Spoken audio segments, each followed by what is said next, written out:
by the special grace of God. The other items on the work plan we intend to make available on the platform so that members can make contributions and observations. Because as it is now, it is tentative. The developments that can come in, especially with the case of referrals that we've not been able to actually receive directives from the office of the clerk. We have had referrals from the floor of the House that we're yet to get the advice from the clerk to commence what to do on them. So, honorable members, while I solicit your understanding and cooperation in the tasks ahead, please let's take this responsibility with all seriousness and understand that it is our duty to put the Nigerian Army on a proper pedestal to be able. Ahead of the governorship of second election in Kogi, Bayelsa and Imo State, the People's Democratic Party, PDP, has said the party would not accept any result that is inconsistent with the will of the people as expressed in the polling units. The National Publicity Secretary, NPS, Debo Ologunagba, disclosed this on Tuesday while addressing journalists at the party's National Secretariat in Abuja. Ologunagba expressed confidence in the party's victory in each state at the November polls, adding that the people under the leadership of the APC governors in Kogi and Imo State have suffered neglect, especially in Imo State, where the sitting governor has allegedly promoted violence and insecurity over the years. The party also called for the removal of the Imo State Resident Electoral Commissioner, Professor Sylvia Agu, for allegedly being compromised to manipulate November 11 governorship election in Imo State in favor of the All Progressive Congress. Imo people are ready. The shenanigans, the threat will not matter to the people. And we as a party, I think this is very clear, we as a party, PDP, will not be cowed, we will not be threatened. The people of Imo State have expressed that they will vote. And in any event, and this is very important for the whole world to know, we have trained our agents and our people very well. They understand the rules of the game for election. They are determined to ensure that their votes count and they will be counted. And not only that, after voting, they will stay at the polling units. They will be there until the votes are counted, and we all will have we have our machinery in place to ensure that the votes from the units, that we all know it. Scores of women activists from across Nigeria have demanded justice for Khadijat Yahaya, who was allegedly killed by Turks said to be working for the governorship candidate of the Social Democratic Party SDP in Kogi State, Muritala Yakubu. The activists, who represent different women groups, made a demand on Tuesday during a peaceful protest in Abuja.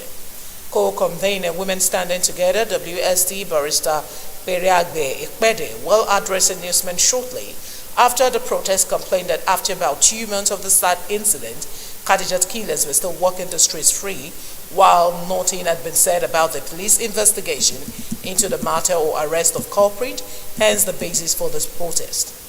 The women therefore appealed to President Bola Tinubu and the Inspector General of Police, Kayode Egbetoko, to intervene directly to get justice for the late Khadijat by arresting, prosecuting, and sentencing accordingly those associated with a killer, no matter how highly placed. This protest has become necessary due to the fact that about 2 months after this innocent poor lady was gunned down by armed thugs allegedly suspected to be thugs in the convoy of the Kogi State SDP candidate, Mr. Moritala Ajaka, those who killed this lady are still walking the street free as if it's just a goat that has been killed. We cannot have a society where anybody can just take the life of another without consequences. I am a lawyer and activists of many years standing. We have laws guiding assault and murder with clear consequences prescribed by those crimes in our statute books. The Tertiary Education Trust Fund (TETFund) has expressed its readiness to partner with Rural Electrification Agency (RAA) to ensure uninterrupted power supply in universities and other tertiary institutions in the country. Executive Secretary of TETFund, Aksani Echono, made this known during a courtesy visit to his office by the Managing Director of RAA, Salijo Ahmad, on Tuesday in Abuja.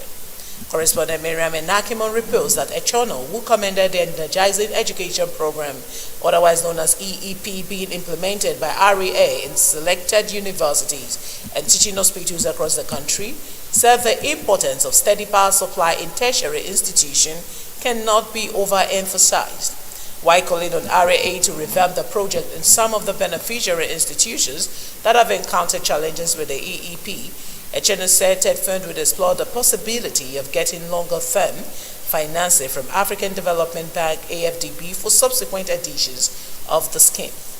The TETFund boss said getting long-term finance package for the project will be cost-effective, as only short-term, that is 1 year cycle funds, are currently available to the agency.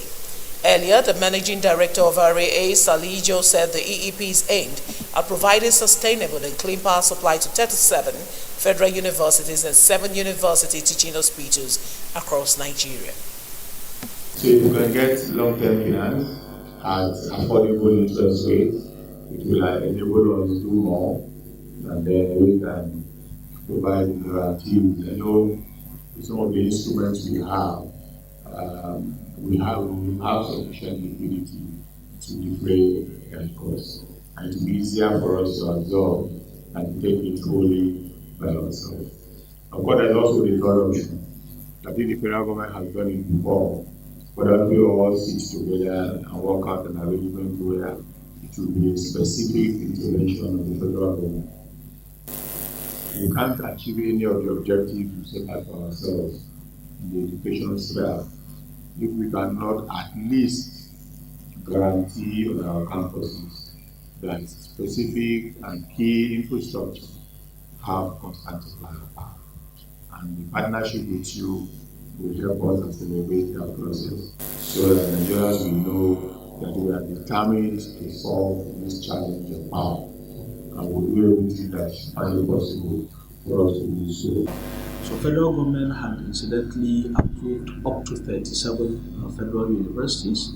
We've been able to cater for up to 24 of them, either from the public budget that we have on a yearly basis, or from 2 very critical international development partners, being the World Bank and the Africa Development Bank. Appointed, but unfortunately we have not had too much traction, but we believe that it's so important that we have to continue to present it to you so that we can see how we can continue to work together.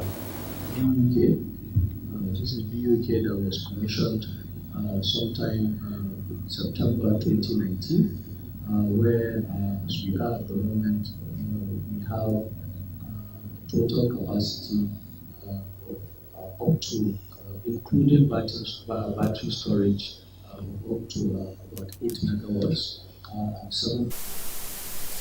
Mary Richard is now the 41st president of Lagos Solar Lions Club following a recent installation by the club alongside other officers at the 2023 investiture and fundraising ceremony, Lagos. The investiture of Mary Richard as the 3rd female president of the club presented an opportunity for widows and traders to be empowered with grinding machines. During the installation ceremony, the district governor for UFO-B4, Lion Samson Abodure, urged the new officers to uphold the spirit of Lionism and make meaningful impact in the lives of the poor. In the same vein, President of Lagos Solar Lions Club, Mary Richard, stressed that empowerment of the less privileged is the major cardinal point of a program. The new Lions Club president, who is also a real estate expert, added that the administration will pay attention to education, high health, and eradication of diabetes through focus and visionary leadership. For his part, the immediate past president of the club, Lion Sunday Obisheso, reiterated the need for the Lions to continue to lend a hand to humanity. When you talk on the issue of hunger, actually, maybe you don't know, I've been a pioneer in the agricultural sector. I started a program, organized a program with over 10,000 members on farming, Farm Connect, and they have been all over the place. Now, coming to serve, because this is a charity organization we serve, I'm introducing new methods of farming to people that are farmers here and empowering other people that have nothing doing so that they can earn and be able to at least afford their daily livelihood. They should support their wife as much as possible, give them wings to fly, not competition. That's what I believe. And when the wife is growing, the man too is growing. But thank God, the club has come to stay. The club is now waxing strong and stronger more. It is my dream to have a district governor within my club, and luckily the Pioneer district governor I have the honor to invite Abolaji Ezekiel now Obasanjo from my club, Lion the Son of Lions Club. Ezekiel It Obasanjo. is a great joy to me, and I am happy to be a Lion, and I have been a Lion for 38 years, and Body of I'm appreciation a Lion. from the And that's all from the local scene. We go on a quick break to bring you foreign stories. Please stay with us.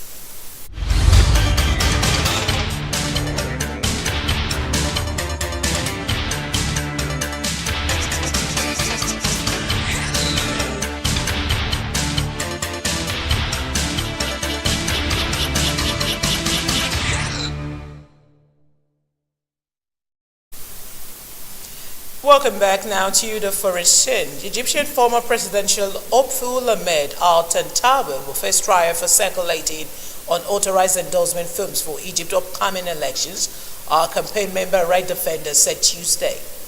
Tantawi will withdraw his bid for the presidency last month after failing to gather enough endorsement to run, will face criminal court on charges of circulating election-related papers without official authorization. Leading human rights defender Ozan Bagat wrote on X, formerly Twitter. A former member of his campaign confirmed the charges to AFP, saying their lawyers were surprised to see his and the campaign manager's name among the defendants in the case. The former parliamentarian abandoned his bid for the presidency last month after alleging for months that Egyptian authorities had harassed him and his campaign. He was ultimately able to collect only 14,000 endorsements out of the 25,000 required to run, but maintained that he could win against incumbent President Abdel Fattah al-Sisi in free elections. Portuguese Prime Minister Antonio Costa announced his resignation on Tuesday after he was embroiled in a corruption investigation into the awarding of energy-related contract. Costa told a press conference after briefly speaking with President Marcelo Rebelo de Sousa earlier on Tuesday that the duties of Prime Minister are not compatible with any suspicion of my integrity. He added that in these circumstances I have presented my resignation to the President of the Republic. Earlier Tuesday, Portuguese media reported that investigations had searched several ministries as well as Costa's offices. Public prosecutors later said they had indicted Infrastructure Minister Joe Agalamba and issued an arrest warrant for Costa's Chief of Staff. And up next is sport-related stories. Please stay with us.